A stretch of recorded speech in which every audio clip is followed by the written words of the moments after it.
Actually last class में हम लोग कंडीशनल ब्रांचिंग पढ़ रहे थे।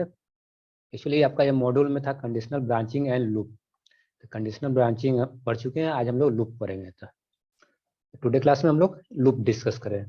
फर्स्ट ऑफ ऑल लूप की रिक्वायरमेंट क्यों, लूप की आवश्यकता क्यों पड़ी। पहले तो हम नॉर्मली सिंपली प्रोग्रामिंग करते जाते, कोडिंग लिखते जाते, लेकिन लूप का जरूरत क्यों पड़ा था। सपोज कि कोई किसी प्रॉब्लम में आपको ऐसा हो जाता है सेम वर्क को या सिमिलर वर्क को बार बार रिपीट करना हो, तो उस केस में आपको लूप करना का यूज करना पड़ेगा। देखिए जैसे हमने आपको एक टास्क दिया, जैसे बहुत सिंपल टास्क है, आपको मैसेज डिस्प्ले करने को दिए कि प्रोग्रामिंग इंस्टीट्यूट डिस्प्ले कीजिए, सपोज कि 5 टाइम्स 7 टाइम्स ऐसे डिस्प्ले कीजिए स्क्रीन पर। तो इससे आपने क्या किया, देखिए एक तरीका तो ये हो सकता है कि प्रिंटफ के अंदर सपोज ये आपको हमने 7 टाइम्स बोला था, 7 टाइम्स प्रिंटफ के अंदर लिखते चले गए, प्रिंटफ प्रोग्रामिंग सी ऐसे 7 टाइम्स लिख दिए। इस तरीका से एक 7 बार ये स्क्रीन पर डिस्प्ले हो जाएगा। या एक ही लाइन में ऐसा भी कर सकते हैं, प्रिंटफ प्रोग्रामिंग सी ऐसे 7 टाइम्स लिख दीजिएगा, तो इस तरह से 7 बार ये स्क्रीन पर डिस्प्ले हो गया। लेकिन ये टास्क थोड़ा सही नहीं लगता कि बार बार एक ही वर्क को लिखना। ये तो सपोज आपने 7 टाइम्स आपको प्रिंट करने को बोले, सपोज करते हैं ऐसा बोलते हैं, आपको प्रॉब्लम देते हैं कि 100 टाइम्स प्रिंट करना रहता था, कि आप स्क्रीन पर 100 टाइम्स ऐसे लिखते रहते प्रिंटफ प्रोग्रामिंग सी 100 टाइम्स। ये फिजिबल वर्क नहीं है, क्योंकि ये फिजिबल नहीं है, क्योंकि 100 बार आपका एक तो मेमोरी स्पेस कर लेगा, और 100 बार उसको टाइप करना या अच्छा नहीं लगता। या ये तो 100 बार, सपोज 1000 टाइम्स किसी वर्क को, सेम वर्क को रिपीट करना है, उस केस में भी आप ऐसा नहीं कर सकते बार बार उसको प्रिंटफ की वजह से या की सहायता से, या ऐसे प्रिंट नहीं करवा सकते। उस केस में हमने लूप का यूज करते थे। क्या है लूपिंग, क्या है looping can be defined as repeating the same process multiple times until a specified condition satisfied। जैसे हमने लूप की सहायता से क्या करते हैं कि सेम टास्क को या सिमिलर टास्क भी हो सकता है, वो हम लोग मल्टीपल टाइम्स अगर उसको वर्क करना रहता है तो हम लोग लूप का यूज करते हैं। तो उसमें और इसमें फिर लास्ट में लिखे हैं until a specific condition satisfied, मतलब जब तक एक कुछ स्पेसिफिक कंडीशन सेटिस्फाई नहीं करता तब तक वो वर्क करेगा। यहाँ पे स्पेसिफिक कंडीशन से मतलब है कि आपने लूप को तो स्टार्ट कर दिया, लेकिन उसका टर्मिनेटिंग के लिए कुछ तो कंडीशन हो जाए। ऐसा नहीं कि आपने लूप स्टार्ट कर दिया, उसका आपका लूप रन करते जा रहा है, वर्क को करता ही जा रहा है, इनफाइनाइटली वर्क करता चला जा रहा है। आपको टास्क आके 100 पे स्टॉप हो जाना चाहिए, लेकिन क्या होगा 100 बार वर्क किया, 100 ऐसे चलता जा रहा है, लेकिन कुछ स्पेसिफिक कंडीशन पहुंचने के बाद उसको लूप को स्टॉप होना चाहिए। अगर लूप स्टॉप नहीं हुआ तो उस केस में क्या होगा, क्या वो वर्क इनफाइनाइट टाइम्स रन करेगा। एक्चुअल में कंप्यूटर का सेंस में इनफाइनाइट्स का मीनिंग होता है जब तक आपका मेमोरी ओवरफ्लो नहीं हुआ। ऐसा नहीं होता, हो सकता है आपका 1000 2000 या 10,000 बार उस वर्क को करने के बाद आपका मेमोरी फुल हो जाए। मतलब यहाँ इनफाइनाइट से मतलब है कि आपका मेमोरी फुल होना चाहिए। या मेमोरी में होता है कि एक स्टैक, मेमोरी का बहुत सारा पार्ट होता है, स्टैक हीप ये सब होता है, तो वो थोड़ा इंटरनल मैटर है, मतलब तो उसको भी थोड़ा सा स्किप कीजिए। इसमें होता है क्या कि मेमोरी ओवरफ्लो नहीं होना चाहिए, तब तक ये रन करेगा। ऐसे तो नॉर्मली लोग बोल देते हैं कि इनफाइनाइट टाइम्स रन करेगा। कंडीशन कोई ऐसा कंडीशन स्टॉपिंग कंडीशन नहीं लगाएगा तो लूप क्या करेगा, उस वर्क को इनफाइनाइट टाइम्स वर्क कराएगा। लेकिन एक्चुअली में इनफाइनाइट टाइम्स नहीं वर्क करता, एक्चुअली में उतने बार रन करेगा जब तक आपका मेमोरी ओवरफ्लो नहीं होगा। मेमोरी कैपेसिटी जब तक रहेगा तब तक वो रन करवाएगा। जैसे मेमोरी ओवरफ्लो होगा आपको सिस्टम हैंग कर जाएगा या मैसेज डिस्प्ले कर देगा कि मेमोरी आउट ऑफ बाउंड या मेमोरी ओवरफ्लो, इस तरह का मैसेज दे देगा या एरर दे देगा या सिस्टम हैंग कर जाएगा। तो ये तो लूप है। लूप से क्या करते हैं, सिमिलर टास्क को या सेम वर्क को बार बार करना करते हैं। इसमें लूप दो तरह से होता है। अच्छा, फर्स्ट लूप का एडवांटेज, जैसे लूप का एडवांटेज में क्या था, इट प्रोवाइड्स कोड रीयूजेबली। कोड को हम लोग रीयूज कर सकते हैं लूप की सहायता से। जैसे इसमें हमने क्या किया, एक तरह का कोड ही है ना, प्रिंटफ प्रोग्रामिंग इन सी। तो इस कोड को हम लोग जैसे इसमें क्या किया, 7 बार हम लिखे, लेकिन 7 टाइम्स लिखे, लेकिन लूप की सहायता से हम लोग को 7 टाइम्स नहीं लिखना होगा। एक ही कोड जैसे लिख देते हैं प्रिंटफ प्रोग्रामिंग, एक ही लाइन को बार बार रीयूज कर सकते हैं लूप की सहायता से। तो ये क्या करता है, कोड रीयूजेबिलिटी का फीचर प्रोवाइड करता है लूप। और दूसरा टास्क तो ऑलरेडी डिस्कस करते हैं, using loop we do not need to write the same code again again. Code की सहायता से क्या, लूप की सहायता से हम लोग को बार बार सेम कोड को बार बार लिखने की आवश्यकता नहीं पड़ती है। एक बार लिख दिए और लूप की सहायता से उसको बार बार रन करवा सकते हैं, कोड रीयूज कर सकते हैं। कोड लूप को दो क्लास में बांटा गया है, दो टाइप्स में बांटा गया है, एंट्री कंट्रोल लूप और एग्जिट कंट्रोल लूप। ये एक्चुअली कंडीशन बेसिस पर है कि आपका एंट्री पे कंडीशन चेक होता है या एग्जिट पर, उसके बेसिस पर एंट्री कंट्रोल लूप और एग्जिट कंट्रोल लूप। तो पहले हम लोग देखते हैं एंट्री कंट्रोल लूप। ये एक्चुअली फ्लो चार्ट दे दिए हैं एंट्री कंट्रोल लूप का। एंट्री कंट्रोल लूप में जो क्या होगा, पहले कंडीशन चेक करेगा, कंडीशन अगर ट्रू होगा तो लूप का बॉडी होगा, मतलब जो statements, number of single statement भी हो सकता है लूप के बॉडी में, या नंबर ऑफ स्टेटमेंट्स होगा, वो रन करेगा। और फिर क्या जाएगा, फिर से वापस कंडीशन चेक करने जाएगा। तब तक कंडीशन चेक, तब तक ये लूप रन करेगा जब तक कि ये कंडीशन फॉल्स नहीं हो। ये क्या कर रहा है, शुरू में क्या, एक्चुअली ये बिगिनिंग में भी कंडीशन जो है, जैसे लूप में एंट्री करने से पहले, इस देखिए अगर स्टार्टिंग देखिए, लूप में स्टार्ट एंट्री करने से पहले ही कंडीशन चेक कर रहा है, कंडीशन ट्रू हो रहा है तो लूप के बॉडी में जा रहा है, और फिर लूप के बॉडी में जो भी है उसको एग्जीक्यूट करा, वापस फिर से कंडीशन चेक करने जा रहा है। ये तब तक चेक करता रहेगा जब तक कि कंडीशन फॉल्स नहीं हुआ, और कंडीशन फॉल्स हो जाएगा तो लूप के बाहर चला जाएगा। और पहली बार में कंडीशन फॉल्स हो जाता तो लूप में एंटर ही नहीं करता, बाहर बाहर ही चला जाता। तो इसलिए इसको क्या करते हैं, इसमें कुछ पॉइंट्स लिख दिए हैं एंट्री कंट्रोल लूप का, जो अभी बोले वही point same. Test condition is checked first, पहले टेस्ट कंडीशन को चेक फर्स्ट करते हैं, and then loop body will be executed. Second क्या है, if test condition is false loop body will not be, condition false हो जाएगा तो क्या होगा, लूप का बॉडी एग्जीक्यूट नहीं करेगा, बाहर चला जाएगा। थर्ड क्या है, एंट्री कंट्रोल लूप का एग्जांपल है for loop and while loop are example of entry control. Entry control loop है, फॉर लूप और व्हाइल लूप जो है एंट्री कंट्रोल लूप। इसमें क्या होता है, कंडीशन शुरू में चेक होता है, उसके बाद लूप का बॉडी रन करता है। ये फॉर और व्हाइल लूप इसका एग्जांपल है एंट्री कंट्रोल लूप का। और फिर क्या नेक्स्ट पॉइंट है, entry control loops are used when checking is test, checking of test condition is mandatory before executing loop body. Entry control loop का use कहाँ करते हैं, वहां यूज करते हैं जिसमें शुरू में हम लोग को कंडीशन चेक करना मैंडेटरी होता है, उस केस में हम लोग एंट्री कंट्रोल लूप का यूज करते हैं, जिसमें शुरू में ही बिगिनिंग में मैंडेटरी बना दिया गया कि इसमें हमको कंडीशन शुरू में चेक करना है, उसके बाद ही आगे प्रोसीड करना है, तो उस केस में एंट्री कंट्रोल लूप का यूज करते हैं। और ये लूप कब तक रन करेगा, जब तक कंडीशन फॉल्स नहीं होगा। पहली बार में कंडीशन फॉल्स हो जाएगा तो बाहर चला जाएगा। ये तो एंट्री कंट्रोल होगा। नेक्स्ट है exit control loop. Exit control loop में देखिए क्या, हम लोग लूप के बॉडी में डायरेक्टली पहले फर्स्ट टाइम बिना कंडीशन चेकिंग किए हुए, देखिए फ्लो चार्ट से क्लियर है, बिना कंडीशन चेक किए हुए लूप के बॉडी में इंटर करें, इसमें जो भी स्टेटमेंट्स है उसको एग्जीक्यूट कर देंगे, उसके बाद यहाँ कंडीशन चेक कर रहे हैं। अगर कंडीशन ट्रू होगा तो फिर से लूप का बॉडी रन करेगा, अगर कंडीशन फॉल्स होगा तो बाहर चला जाएगा। तो इसमें क्या किए, loop body will be executed first, loop का बॉडी पहले एग्जीक्यूट हो रहा है, उसके बाद कंडीशन चेक हो रहा है। फिर क्या, if the test condition is false loop will be not loop will be executed once. और कंडीशन फॉल्स होता है फिर भी एक बार एग्जीक्यूट कर जाए, क्योंकि पहली बार क्या कर रहा है, बिना कंडीशन चेक किए हुए लूप के बॉडी में एंटर कर जा रहा है, जो भी स्टेटमेंट है उसको एग्जीक्यूट करवा दे रहा है, उसके बाद कंडीशन चेक कर रहा है। मतलब इस तरह से क्या हुआ है, एग्जिट कंट्रोल लूप होगा जो कम से कम आपका एक बार रन करेगा, चाहे कंडीशन ट्रू हो या कंडीशन फॉल्स हो, कम से कम एक बार रन करेगा। जैसे डू व्हाइल लूप है जो है एग्जांपल है एग्जिट कंट्रोल लूप का। एग्जिट डू व्हाइल लूप है एग्जिट कंट्रोल लूप का, और क्या था, फॉर लूप और while loop entry control. Actually आपको यहाँ 3 लूप पढ़ना है, फॉर लूप, व्हाइल लूप और डू व्हाइल लूप। फॉर और व्हाइल क्या है, एंट्री कंट्रोल लूप है जिसमें शुरू में कंडीशन चेक होता है, और डू व्हाइल लूप में बाद में कंडीशन चेक होता है। सो तो एग्जिट कंट्रोल लूप का यूज कहाँ होगा, exit control loop is used when checking of test condition is mandatory after executing the body of. यहाँ जहाँ पर कंडीशन बाद में चेक करने की आवश्यकता होगी वहां पर हम लोग एग्जिट कंट्रोल लूप का यूज करते हैं। तो ध्यान दीजिए इसमें क्या हुआ, शुरू में first time at the beginning बिना कंडीशन चेक किए बॉडी ऑफ लूप में एंटर कर दिए, मतलब एक बार लूप आपका रन कर जाएगा, उसके बाद कंडीशन चेक करेगा, कंडीशन ट्रू होगा तो सेकंड टाइम रन करेगा, नहीं तो बाहर चला जाएगा। तो ये हो गया क्या, exit control loop at least 1 run करेगा। और एंट्री कंट्रोल लूप क्या होगा, वो तो कंडीशन पर डिपेंडेंट है, 0 बार भी रन कर सकता है, 1 बार भी, 2 बार, मतलब कंडीशन के अनुसार रन करेगा, लेकिन एग्जिट कंट्रोल लूप कम से कम 1 बार रन करेगा। और एग्जिट कंट्रोल लूप का एग्जांपल हो गया डू व्हाइल लूप, और एंट्री कंट्रोल लूप का एग्जांपल है फॉर लूप और व्हाइल लूप। तो 1 बाय 1 तीनों लूप को डिस्कस किया जाएगा। आज की क्लास में पहले स्टार्ट करते हैं, फर्स्ट ऑफ ऑल स्टार्ट करते हैं व्हाइल लूप से। तो ये देखिए व्हाइल लूप, देखिए कुछ सिंटेक्स आपको मेमोराइज करना होगा।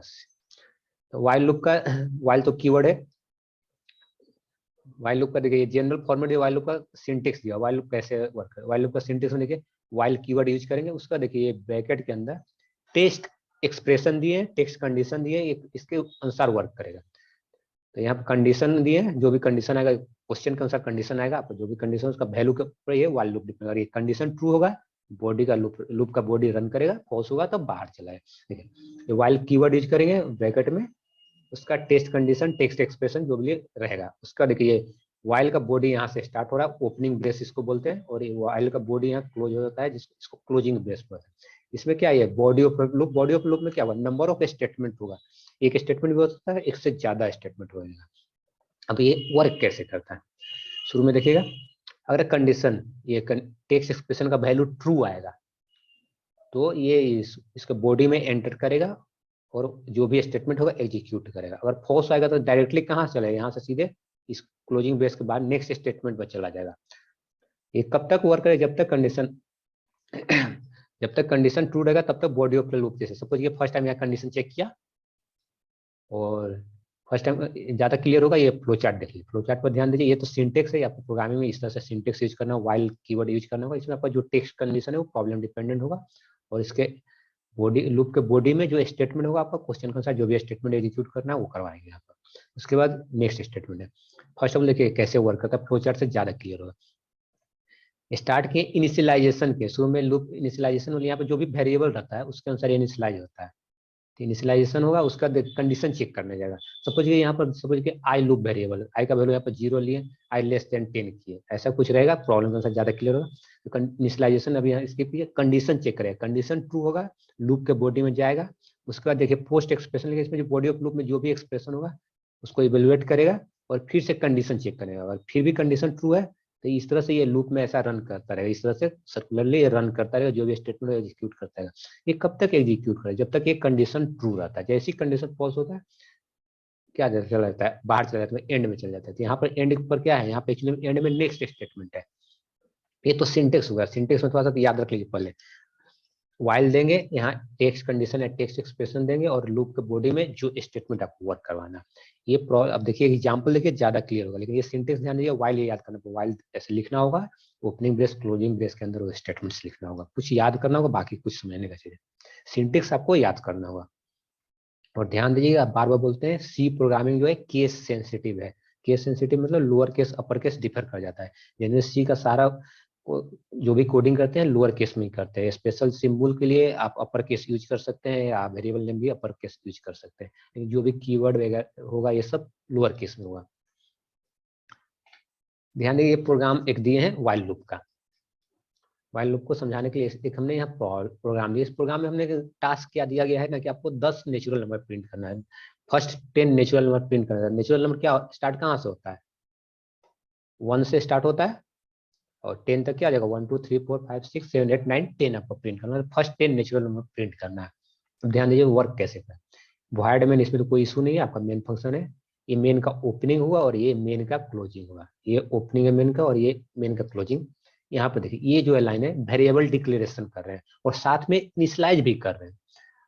इंट नम करने से क्या होता है, नम नाम का वेरिएबल डिक्लेयर होता है और फिर उसमें क्या करें, 1 असाइन भी। तो इसको हम लोग 2 लाइन में भी कर सकते थे, सिंगल लाइन। अगर इंट नम लिखते तो नम का एक वेरिएबल डिक्लेयर हो जाता है मेमोरी में। फिर अगला लाइन में क्या लिखना होता है, नम इक्वल टू 1 लिखते तो उस मेमोरी एरिया जो नम नाम है उसमें 1 स्टोर हो जाता है। लेकिन इंट नम इक्वल टू 1 लिखने से क्या होगा, मेमोरी में नम नाम का वेरिएबल एलोकेट होगा जिसका वैल्यू 1 होगा। इस लाइन का मतलब इतना ही हुआ। उसके बाद देखिए नेक्स्ट क्या है, printf, print the first 10 natural number. एक जस्ट मैसेज दे रहे हैं स्क्रीन पर, तो ये जैसा मैसेज लिखे डबल कोट में एज इट इज प्रिंट हो जाए। प्रिंट द फर्स्ट 10 नेचुरल, यहाँ देखिए आउटपुट में print the first 10 natural number, ऐसा स्क्रीन पर प्रिंट हुआ। उसके बाद देखिए हमने बैक स्लैश एन बोले, इसको न्यू लाइन कैरेक्टर बोलते हैं। बैक स्लैश एन को टुगेदर न्यू लाइन कैरेक्टर बोलते हैं। ये क्या करता है कि कर्सर को नेक्स्ट लाइन में पहुंचा देता है। यहाँ जैसे प्रिंट करें print the first 10 natural number, उसका कर्सर अगले लाइन पे चलेगा, यहाँ कर्सर अभी यहाँ पहुंचा हुआ है। उसके बाद देखिए आपका लूप, यहाँ व्हाइल लूप सीखना है तो व्हाइल लूप का देखिए सिंटेक्स यहाँ पर एक्चुअली जो इनिशियलाइजेशन यहाँ हो गया नम वेरिएबल का। और ध्यान दीजिए यहाँ NIM नहीं है, NUM होगा यहाँ पर, ध्यान दीजिए बाय मिस्टेक टाइप हो गया है, NUM है। वेरिएबल का नाम नम है, निम नहीं है, नम है। While num less than equal to 10, ध्यान दीजिए यहाँ नम का वैल्यू क्या किए हैं, 1 से इनिशियलाइज किया, नम इक्वल टू 1 है, 1 लेस देन इक्वल टू 10। सबको समझ में आ रहा है कि एक छोटा है 10 से, तो एक कंडीशन ट्रू हुआ। ये कंडीशन ट्रू होने से क्या हुआ, लूप के व्हाइल लूप के बॉडी में जाएगा। तो व्हाइल लूप का बॉडी कहाँ से, यहाँ से स्टार्ट हो रहा है और यहाँ क्लोज हो रहा है, इसके अंदर जो होगा वो एग्जीक्यूट होगा। तो पहला टास्क क्या हो रहा है, प्रिंटफ परसेंटेज डी नम। तो इससे क्या होता है, परसेंटेज डी क्या करता है, आगे जो वेरिएबल रहता है उसका वैल्यू को प्रिंट करता है। नम का वैल्यू अभी करंट वैल्यू क्या है 1, तो यहाँ आपका स्क्रीन पर 1 प्रिंट हो जाएगा, यहाँ 1 प्रिंट हो जाएगा। उसके बाद अगला लाइन में क्या किए हैं, num equal to num plus 1, तो नम का भी करंट वैल्यू 1 है, तो 1 + 1 क्या होगा 2, तो नम का वैल्यू ये 2 हो जाएगा। इससे नम का वैल्यू ये 2 हुआ, तो 2 होने के बाद इसको क्या मिल रहा है, ये व्हाइल लूप का क्लोजिंग ही मिल रहा है, तो क्लोजिंग जैसे मिलेगा फिर से एक कंडीशन चेक करने जाएगा। अब नम का करंट वैल्यू 2 हो गया है, 2 < 10, अभी भी कंडीशन ट्रू है, तो लूप के बॉडी में जाएगा, लूप के बॉडी में पहला स्टेटमेंट मिला, इसको प्रिंट है परसेंटेज डी नम, तो परसेंटेज डी वेरिएबल का वैल्यू प्रिंट करेगा, तो नम का करंट वैल्यू 2, तो 2 को प्रिंट करेगा। फिर नेक्स्ट लाइन में क्या, num equal to num plus 1, num equal to 2 + 1, num का वैल्यू 3, क्लोजिंग मिला, फिर से यहाँ गया 3 < 10, ध्यान देकर सुनिएगा, एकदम क्लियर हो जाएगा कैसे वर्क करा। 3 < 10, कंडीशन अभी भी ट्रू, फिर से प्रिंट है परसेंटेज नम, नम से क्या होगा वैल्यू 3 प्रिंट हो गया। इस तरह से क्या होगा, नम का वैल्यू नम इक्वल टू 3 + 1 4, इस तरह से रन करता रह जाएगा और ये प्रिंट करता जाएगा। कब तक प्रिंट कर, सपोज कि हम लोग 9 तक पहुंच गए, यहाँ पर 9 < 10, परसेंटेज नम से क्या प्रिंट होगा, नम का वैल्यू प्रिंट हो गया, 9 प्रिंट हो गया, उसका num equal to num plus 1, num equal to 9 + 1, तो क्या होगा नम का वैल्यू 10, फिर से क्लोजिंग मिलेगा, तो यहाँ जाएगा कंडीशन चेक करने, 10 < 10, लेस देन तो नहीं है लेकिन इक्वालिटी है, तो अभी भी कंडीशन ट्रू है, तो एक कंडीशन ट्रू होगा तो लूप के बॉडी में आएगा क्या, प्रिंट करेगा, प्रिंट है परसेंटेज डी नम, नम का वैल्यू ये प्रिंट करेगा परसेंट डी, तो नम का वैल्यू करेंट वैल्यू 10 प्रिंट किया। उसके बाद देखिए num equal to num plus 1, num equal to 10 + 1, 10 + 1 क्या हो गया 11 हुआ, उसका ये क्लोजिंग मिलेगा, क्लोजिंग जैसे मिलेगा यहाँ फिर से कंडीशन चेक करने देगा, 11 < 10, अब देखिए यहाँ पर कंडीशन फॉल्स हो गया, ये जैसे ही कंडीशन फॉल्स हो जाएगा इसका क्लोजिंग से बाहर चला जाएगा, वाइल का क्लोजिंग यहाँ से सीधे बाहर, बाहर जो स्टेटमेंट होगा उसको एग्जीक्यूट करेगा, नहीं तो प्रोग्राम का एंड पर चला जाएगा। इसमें एक स्टेटमेंट दिया हुआ, क्या दिया हुआ, प्रिंटफ बैकस्लैश न्यू लाइन के लिए, यहाँ से कर्सर यहाँ चला गया अगले लाइन पर, न्यू लाइन करें, फिर क्या message, the first 10 natural numbers have been printed, just एक मैसेज दे दिया, the first 10 natural numbers have been printed.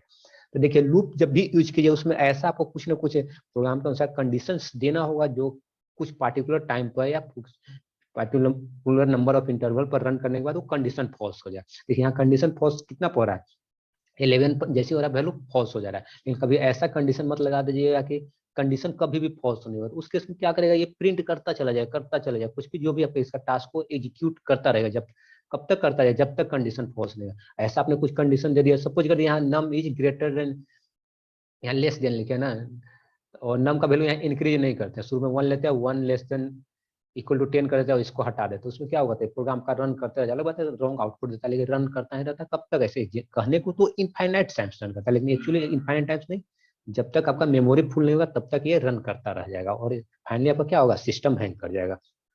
तो इस तरह से क्या होगा, जब भी लूप यूज कीजिएगा ध्यान दीजिएगा, कंडीशन पर जरूर ध्यान दीजिएगा कि कभी ना कभी कंडीशन फॉल्स हो, नहीं फॉल्स होगा तो आपको बहुत इनफाइनाइटली टाइम्स रन करता चला जाएगा, मतलब जब तक मेमोरी ओवरफ्लो नहीं हो। ये तो आपको वाइल लूप का एक एग्जांपल दिया, इसमें क्या किए थे, टास्क क्या था, फर्स्ट 10 नेचुरल नंबर को हमने प्रिंट कर दिया। वाइल लूप का एक और एग्जांपल देख लेते हैं, जिसे फैक्टोरियल की कुछ लोग बात कर रहे थे लास्ट क्लास में, फैक्टोरियल का एक प्रोग्राम है। फैक्टोरियल तो सबको पता है कि क्या होता है, किसी नंबर का फैक्टोरियल, ये फैक्टोरियल 3 क्या होता है, 1 × 2 × 3 ही होता है। फैक्टोरियल 4 क्या होता है, 1 × 2 × 3 × 4, या रिवर्स ऑर्डर में बोलिए, अगर फैक्टोरियल 4 कहते हैं तो 4 × 3 × 2 × 1, फैक्टोरियल यही होता है। तो इसमें क्या दिया है ना कि प्रोग्राम दिया हुआ है, C program to calculate the factorial of a positive number. Special condition को हम इग्नोर किए हैं, सिर्फ जनरल प्रोग्रामिंग कर रहे हैं, जनरल दे रहे हैं। अभी हमको यहाँ भी वाइल का सिंटेक्स सीखना है, नहीं तो ऐसे तो फैक्टोरियल 0 का भी वैल्यू 1 होता है, वो सब कंडीशन बात की है। पहले मैंने क्या किया, पॉजिटिव नंबर के लिए सिर्फ लिखे हैं फैक्टोरियल कैलकुलेट करने का, इसमें आपको जो भी इनपुट कीजिएगा वो कैलकुलेट करके फैक्टोरियल दे देगा पॉजिटिव नंबर से। यानी क्या होता है, वॉइड मेन आपका एक मेन फंक्शन है, इसका एक ओपनिंग एक क्लोजिंग, मतलब ये मेन का बॉडी में पूरा का पूरा कोड है यहाँ पर। उसका देखिए नेक्स्ट लाइन में क्या किए, इंट नम कमा फैक्ट इक्वल टू, यहाँ पर हमने 2 वेरिएबल डिक्लेयर किए, एक नम वेरिएबल डिक्लेयर किए हैं, मेमोरी में एक एरिया एलोकेट होगा नम, और उसमें कुछ अभी असाइन नहीं किए, बस खाली एलोकेट करते हैं। दूसरा वेरिएबल क्या एलोकेट किया, एफएसीटी फैक्ट नाम से एलोकेट किए हैं, उसमें उसका वैल्यू 1 यहीं पर हमने सेट कर दिया है। याद ध्यान दीजिए, इसमें 2 इंटीजर डेटा टाइप, इंट आपका कीवर्ड है, नम और फैक्ट हमने 2 वेरिएबल ले लिया है। नम को सिर्फ यहाँ डिक्लेयर कर रहे हैं, और फैक्ट को क्या कर रहे हैं, डिक्लेयर भी कर रहे हैं, मेमोरी में डिक्लेयर भी कर रहे हैं, और उसको इनिशियलाइज कर रहे हैं कितना से, 1 से, उसको वैल्यू 1 रख रहे हैं। इस लाइन का टास्क यही हुआ। नेक्स्ट लाइन देखिए, नेक्स्ट लाइन में हमें क्या दिया, एक जस्ट प्रिंटफ दिए। प्रिंटफ क्या है, स्क्रीन पर डिस्प्ले के लिए। प्रिंटफ डबल कोट के अंदर enter the number, just message display करेगा एंटर द नंबर। जैसे प्रोग्रामर या एंड यूजर को समझ में आएगा कि कुछ नंबर इनपुट करने को ये प्रोग्राम हो रहा था। जैसे ऐसा ऐसा होगा, जैसे एंटर द नंबर स्क्रीन पर डिस्प्ले होता रहेगा। उसके बाद देखिए स्कैनफ है आपका इनपुट फंक्शन। इससे क्या कर सकते हैं आप सिस्टम को कुछ इनपुट दे सकते हैं। इसके लिए देखिए परसेंटेज डी दी है, और देखिए परसेंटेज डी जैसी फेच करेगा ये वेट करता रहेगा इनपुट के लिए। और वेरिएबल क्या है, नम, तो एम% नम है। तो जैसे आपने यहाँ पर कुछ इनपुट किया, सपोज हमने एग्जाम्पल के तौर पर 5 इनपुट करते हैं, 5 इनपुट करके एंटर प्रेस करेंगे तो नम जो एरिया एलोकेट हुआ है नम का वैल्यू 5 हो जाएगा। नम का वैल्यू 5 हो गया। ये तो आपका इनपुट तक का टास्क हो गया। प्रिंटफ आउटपुट के लिए, स्कैनफ इनपुट के लिए फंक्शन है। मेन टास्क आप यहाँ क्या पढ़ रहे हैं, while loop.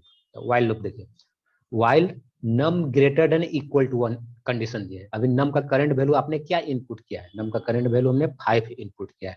5 greater than equal to 1 condition true है। तो कंडीशन ट्रू रहेगा तो ये लूप के बॉडी में जाएगा। लूप के बॉडी में 2 स्टेटमेंट है, first statement, second statement. Loop का स्टार्टिंग यहाँ है और ये लूप का क्लोजिंग है। तो पहला स्टेटमेंट क्या है, fact equal to fact into num. देखिए ये आपको सी प्रोग्राम में स्टार्ट सिंबल को ही मल्टीप्लिकेशन के लिए यूज करते हैं। स्ट्रिक्ट सिंबल जो होगा कीबोर्ड में उसको मल्टीप्लिकेशन के लिए यूज करते हैं।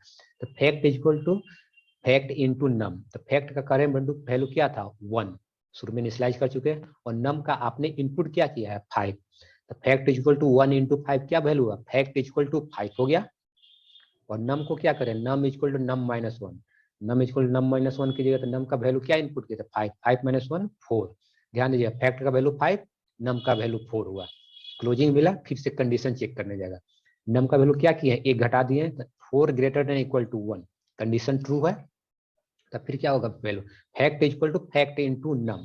तो फैक्ट का वैल्यू क्या है, 5। 5 इंटू नम का वैल्यू 4, 5 इंटू 4 हो गया है। ध्यान दीजिएगा 5 इंटू 4 अभी है। 5 इंटू 4 मेमोरी में याद रखिएगा। Num equal to num minus 1, num का वैल्यू क्या हो जाएगा, 4 माइनस 1 3। क्लोजिंग मिलेगा 3 greater than equal to 1। 3 greater than equal to 1 है, कंडीशन अभी भी ट्रू है। तो फैक्ट इक्वल टू क्या होगा, fact equal to fact into num. तो फैक्ट का वैल्यू क्या था पहले, 5 इंटू 4 था, और नम का वैल्यू अभी क्या है 3। तो 5 इंटू 4 इंटू 3, आप चाहे तो मल्टीप्लाई करके भी याद कर सकते हैं या ऐसे भी याद रखिए। फैक्टोरियल इसलिए ऐसे याद रखिए तो ज्यादा समझ में आएगा। 5 इंटू 4 पहले से हो चुका है फैक्ट का वैल्यू, और अभी नम के वैल्यू से क्या होगा 5 इंटू 4 इंटू 3। और नम का वैल्यू क्या होगा, num equal to num minus 1, मतलब num equal to 3 minus 1। Num का वैल्यू 2 हो गया। क्लोजिंग मिलेगा 2 greater than equal to 1 condition true हो गया। तो फिर fact equal to fact into num. तो फैक्ट का वैल्यू अभी कितना है, 5 इंटू 4 इंटू 3 है, और नम का वैल्यू 2। तो 5 इंटू 4 इंटू 3 इंटू 2 हो चुका है फैक्ट का वैल्यू। और num equal to num minus 2, मतलब num equal to 2 minus 1, num का वैल्यू 1। अब देखिए एक्चुअली हमने इसको तोड़ तोड़ के बता रहे हैं, ऐसे एक्चुअली जनरली किसी का कंपाइलर भी रन करवाइए तो जनरली पता नहीं चल पाएगा, वो डायरेक्टली आपको आउटपुट दे देगा कैसे, लेकिन वर्क कराइए तोड़ के आपको बता रहा है। अब यहाँ अभी नम का वैल्यू कितना हो चुका था, यहाँ तो 2 था, नम इक्वल 2 माइनस 1, नम का वैल्यू क्या हो गया 2 माइनस 1, 1 हो गया। क्लोजिंग मिलेगा तो फिर से कंडीशन चेक करने जाएगा, 1 ग्रेटर देन इक्वल टू 1, अभी भी कंडीशन ट्रू है। अभी भी कंडीशन ट्रू है तो क्या होगा, fact equal to fact into num. Fact value कितना हो चुका था, 5 इंटू 4 इंटू 3 इंटू 2 हो सकता है। इसको आप कैलकुलेट करके भी याद कर सकते हैं, तो कैलकुलेट कीजिए 120 होगा, बात है। नम का वैल्यू 1 है तो इंटू क्या हो जाएगा, 5 इंटू 4 इंटू 3 इंटू 2 इंटू 1। अभी फैक्ट का वैल्यू यही है, मतलब एक्चुअली 120 है। और num equal to num minus 1, num equal to 1 minus 1, num का वैल्यू 0 हो गया। और फैक्ट का वैल्यू क्या है अभी, 5 into 4 into 3 into 2 into 1, actually इसको मल्टीप्लाई कीजिएगा तो 120 मिलेगा। तो फिर से कंडीशन यहाँ चेक करने जाए, जैसे num equal to num minus 1, 1 minus 1 0। Closing मिलेगा 0 greater than equal to 1, 0 greater than equal to 1, मतलब क्या हो गया, कंडीशन फॉल्स हो गया, कहीं 0 तो बड़ा नहीं है। तो कंडीशन फॉल्स होगा तो वाइल लूप का बॉडी से बाहर जाए, तो वाइल लूप का बॉडी यहाँ से यहाँ तक है, इस क्लोजिंग के बाहर जाएगा। इस क्लोजिंग के बाहर देखिए, इसको एक मैस इस क्लोजिंग के बारे का स्टेटमेंट है, क्या स्टेटमेंट है, प्रिंटफ बैकस्लैश। बैकस्लैश से क्या हुआ, कर्सर यहाँ से अगला लाइन यहाँ चला गया। उसके बाद क्या लिखा हुआ है, फैक्टोरियल लिखा हुआ है, equal to factorial equal to as it is हो जाएगा। परसेंटेज डी लिखा है, तो परसेंटेज डी प्रिंटफ फंक्शन रहता है, तो ये किसी वेरिएबल का वैल्यू प्रिंट करता है, किसका, जो आगे इसको मिलेगा। तो परसेंटेज डी से वैल्यू प्रिंट हुआ किसका, आगे हमने क्या दिया फैक्ट, तो फैक्ट का वैल्यू प्रिंट करेगा। और फैक्ट का वैल्यू क्या हमने आया था, हमको कैलकुलेट करने पर 120 आया था। इस तरह से क्या हो गया, ये फैक्टोरियल 5 का वैल्यू कैलकुलेट हो गया। आप सेकंड टाइप रन करके दूसरी बार प्रोग्राम को रन कीजिएगा, यहाँ पे कुछ और इनपुट कर सकते हैं, नम का वैल्यू सपोज 10 इनपुट किए तो फैक्टोरियल 10 कैलकुलेट करेगा, 50 इनपुट कीजिएगा फैक्टोरियल 50 इनपुट कर सकता है। इसलिए आप लोग इसको मल्टीपल टाइम रन करवा के इन डिफरेंट इनपुट पर चेक कर लीजिए प्रोग्राम। इस तरह से ये क्या होगा, प्रोग्राम फैक्टोरियल का प्रोग्राम होगा और 1 बाय 1 कैसे वर्क कर रहा था मैंने तोड़ के भी बता दिया, कैसे वैल्यू चेंज होता गया। एक्चुअली सी का कंपाइलर में आप रन करेंगे तो डायरेक्टली आउटपुट दे देगा, स्टेप बाय स्टेप आपको जनरली नहीं पता चल पाएगा। तो कहीं किसी कंपाइलर में थोड़ा पता चले, लेकिन इतना क्लियरली नहीं पता चलेगा कैसे वैल्यू चेंज हो रहा है। ठीक है, ये फैक्टोरियल का प्रोग्राम था। एक्चुअली इसमें हम लोग आज का टास्क क्या था, मोटो व्हाइल लूप कैसे वर्क करता है। तो व्हाइल लूप से हमने 2 प्रोग्राम किया। पहला क्या किया, फर्स्ट 10 नेचुरल नंबर को प्रिंट किया और दूसरा में क्या किया, फैक्टोरियल का वैल्यू कैलकुलेट किया।